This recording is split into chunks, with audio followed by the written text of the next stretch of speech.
Bonjour à toutes et à tous et bienvenue pour cette vidéo. On a un événement ici aux États-Unis, peut-être que vous en avez entendu parler. Vous le savez, j'en ai fait une vidéo récemment, divorce entre Musk et Donald Trump, qui s'envoie des noms d'oiseaux à travers la tronche. Sauf que depuis hier, Elon Musk, sur le réseau X, a fait apparemment un sondage pour demander aux Américains qu'est-ce que vous pensez de créer un nouveau parti. Eh bien, 80% des Américains qui ont répondu ont dit oui. Ça serait une bonne idée. Alors, on s'entend bien que créer un nouveau parti politique, c'est mettre le doigt là où ça fait mal. Pourquoi ? Vous le savez, aux États-Unis, vous en avez entendu parler, de par les présidentielles, il y a deux partis majeurs à l'échelle nationale qui sont les démocrates et les républicains. Les démocrates, parti progressiste qui inclut un certain nombre de courants modérés, ultra-libéraux, et vous avez les républicains, qu'on appelle aussi plus communément les conservateurs, et là aussi vous avez différents courants, vous avez des courants modérés, des néocons, des religieux. Mais c'est vrai que le problème, c'est qu'un homme politique qui souhaite peut-être se présenter à l'élection présidentielle aux États-Unis, il n'a pas le choix. Il faut qu'il brigue la primaire d'un des deux partis. C'est exactement ce qu'a fait Donald Trump en 2016, où il s'est présenté comme candidat à la primaire républicaine, et contre toute attente, il a raflé la candidature. Toute personnalité politique de premier plan, s'il veut pouvoir concourir à la présidence, est obligé, pour exister politiquement à l'échelle nationale, de passer soit sous bannière républicaine ou démocrate. Ce qui arrive, c'est que parfois vous avez des politiciens qui n'ont pas forcément, je dirais, qui n'empruntent pas les idées d'un parti démocrate ou républicain, mais les partis républicains et démocrates, eux, ils se disent, on ne sait jamais, peut-être que cette personnalité politique, elle a un intérêt certain de nous permettre de récupérer, par exemple, la Maison-Blanche au parti adverse. D'où la raison pour laquelle les républicains, quand ils ont vu que Donald Trump prenait de plus en plus de pourcentages favorables en 2016, ils se sont dit, on va faire bonne fortune, bon cœur, on va l'accepter au sein du parti républicain, ou tout du moins le laisser agir au nom du parti républicain. Puisque, en effet, n'importe quel politicien peut briguer la candidature d'une primaire républicaine ou démocrate. Les partis républicains et démocrates n'interdisent pas ou ne choisissent pas. Ils valident, en revanche. C'est-à-dire que si un candidat remporte la primaire, ça ne veut pas dire que c'est celui-là qui va partir à la candidature. Ils peuvent très bien, au niveau de ce qu'on appelle les conventions, les conventions servent à valider un vote populaire, c'est-à-dire que tous les représentants de tous les États confirment, ils donnent une voix, mais en réalité c'est une confirmation. Vous avez peut-être déjà vu, je ne sais pas, vous avez chaque représentant de chaque État qui à un moment donné est appelé, se lève et dit je donne ma voix à M. Donald Trump pour... voilà, ça se passe un peu comme ça. C'est un peu comme le même principe que les élections présidentielles américaines, c'est que vous avez les grands électeurs, et les grands électeurs, logiquement, sont censés suivre le vote populaire. Ils n'ont pas l'obligation, mais démocratiquement, tu ne peux pas aller à l'encontre d'un vote démocratique. On l'a vu, avec Donald Trump, si vous avez des États qui ont élu Donald Trump à 55%, les grands électeurs, s'il y a 1, 2, 3 ou 4 ou 10 grands électeurs, tous les grands électeurs sont obligés de valider. Ils ne peuvent pas, parce qu'ils détestent Trump, dire ouais non, mais non, nous on donne notre voix à Kamala Harris. Ben non. Là, dans ce cas-là, ça pose un problème. Alors vous allez me dire, mais pourquoi alors ça existe comme ça? Parce que c'est comme ça. Voilà. C'est bizarre, mais c'est comme ça.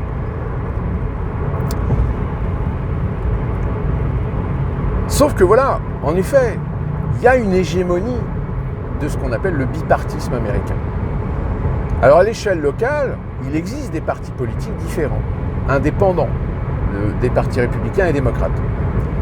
Mais comme je vous le dis, pour une échéance électorale nationale, que ce soit pour le Sénat, que ce soit pour la Chambre des représentants, que ce soit pour la présidence, vous n'avez pas le choix, vous êtes obligé d'élire soit un démocrate, soit un républicain. Alors, il y a des cas d'exception. Parfois, à la Chambre des représentants, en effet, ça peut arriver qu'il y ait des représentants qui soient élus alors qu'ils ne sont pas sous étiquette ni républicaine ni démocrate, qui représentent un parti indépendant, etc. Mais malheureusement, c'est un peu comme l'Assemblée nationale en France, si vous voulez. C'est que vous pouvez être élu, mais vous êtes tout seul. Donc vous représentez à la limite votre circonscription, mais vous ne pouvez rien présenter, rien proposer, parce que vous êtes marginalisé, vous êtes extrêmement minoritaire. Alors, The American Party, c'est le nom à peu près qui circule. Alors quand je dis Elon Musk, il a mis le doigt sur quelque chose qui fait mal, tout simplement parce que, en effet, il propose une alternative. Il propose l'idée de créer un nouveau parti politique national. Alors après, je ne sais pas, est-ce qu'il serait progressiste, conservateur, ou est-ce que finalement il ferait un petit peu les deux, un peu comme Macron, Macron qui dit « je suis ni de gauche ni de droite ». Là, pour l'instant, c'est l'idée qui est lancée. Le contenu, pour l'instant, il n'y a rien. En revanche, vous le savez, si Elon Musk crée un nouveau parti, il est clair que ce parti politique ne lui permettra pas d'aller à une présidence en 2028. Oui, Elon Musk, il est naturalisé américain, il n'est pas natif américain.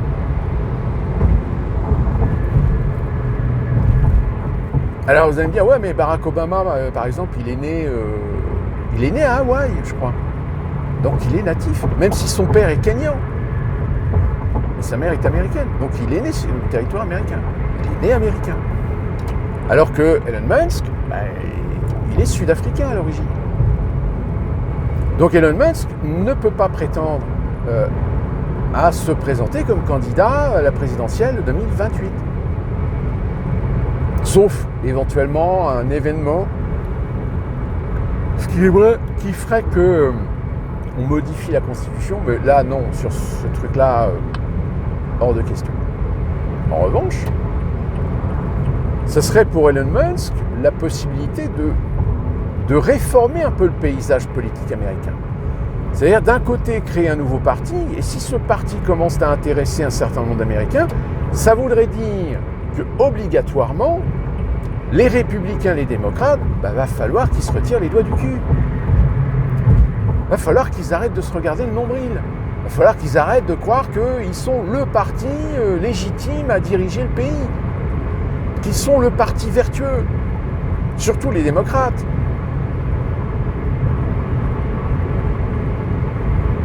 Parce que, je rappelle, que ce soit les républicains ou les démocrates, ils ont tellement trahi, tellement déçu sur ces 30 dernières années, que c'est pour ça que Donald Trump a été élu, parce que Donald Trump n'est pas un politicien, c'est pas un mec qui a eu une carrière politique, il n'a jamais été élu nulle part. Donc les Américains se sont dit, nous, on n'a pas envie de voter pour un démocrate ni un républicain de source, politicien traditionnel, parce que ils nous l'ont foutu bien profond depuis 30 ans. Je rappelle les démocrates, que souvent en France on juge comme étant le parti de gauche, alors que non, ils n'ont rien de gauche, hein, les démocrates.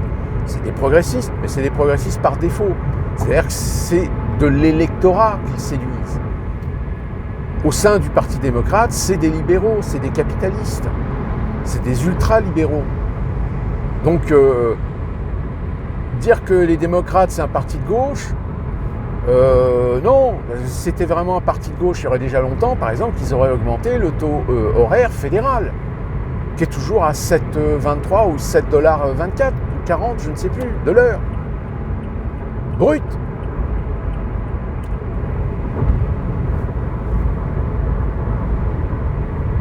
Donc, si vous voulez,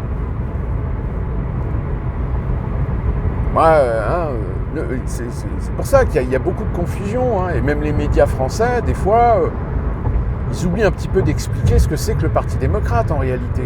En réalité, c'est un parti progressiste, mais un parti progressiste parce que pour eux, ça séduit la part progressiste du peuple américain, qui est essentiellement à 90% une population urbaine, hypercentre et périurbaine. Donc, si vous voulez, c'est la politique de l'équilibre, c'est-à-dire que dans un pays où vous avez peut-être les 2 tiers de la population qui vit dans les villes, vous comprenez qu'un parti politique a beaucoup plus d'intérêt à essayer de concentrer son attrait dans les grandes villes que dans la ruralité. Logique. Alors évidemment, si Elon Musk crée un nouveau parti, ça va être un challenge. Un challenge pour voir si son parti peut progresser, peut attirer, peut être intéressant et au final réussir à se positionner comme, en effet, une alternative au parti traditionnel démocrate et républicain. Et là, je peux vous dire qu'en effet, pour le mid-term, par exemple, mid-term pourrait être un enjeu intéressant pour voir la crédibilité même du parti que Elon Musk pourrait créer. Parce que si jamais il réussit à briguer, alors je ne sais pas, peut-être 3, 4 ou 5 sièges à la Chambre des représentants, pas la Chambre des représentants, c'est le Sénat, pardon. Le mid-term, c'est le Sénat, puisque le mid-term, c'est les 2 tiers des sièges qui sont remis en jeu, justement. Vous voyez, ça fait un petit peu comme ce qu'on a connu avec les législatives lors des septennats qu'on avait en France. Les législatives arrivaient 5 ans, au bout de 5 ans, je crois. Et ça permettait de voir un vote de confiance vis-à-vis du président de la République. Et si le président de la République perdait sa majorité absolue, dans ce cas-là, oui, c'était une cohabitation. Comme là, ce que vous avez connu avec la dissolution, un président qui respecte le principe, normalement, devrait avoir un gouvernement de coalition. Or, au final, est-ce que vous avez un gouvernement de coalition qui est à l'image de la représentation nationale ? Non. Alors, on ne peut pas parler d'un gouvernement de cohabitation puisqu'il n'y a pas de majorité absolue. Donc, à partir du moment où il n'y a pas de majorité absolue, oui, Macron n'est pas obligé d'accepter un gouvernement à l'image de la représentation nationale. Aux États-Unis, par contre, c'est différent. C'est que même si le président perd la majorité du Sénat, non, il garde son administration, sauf que c'est plus compliqué pour faire passer des lois, des décrets au niveau du Parlement. Hein, c'est ce qui pend au nez de Donald Trump. Là, il a la majorité à la Chambre des représentants et au Sénat. Mais dans 2 ans, s'il perd le mid-term, il ne pourra pas faire grand-chose pendant 2 ans, quoi.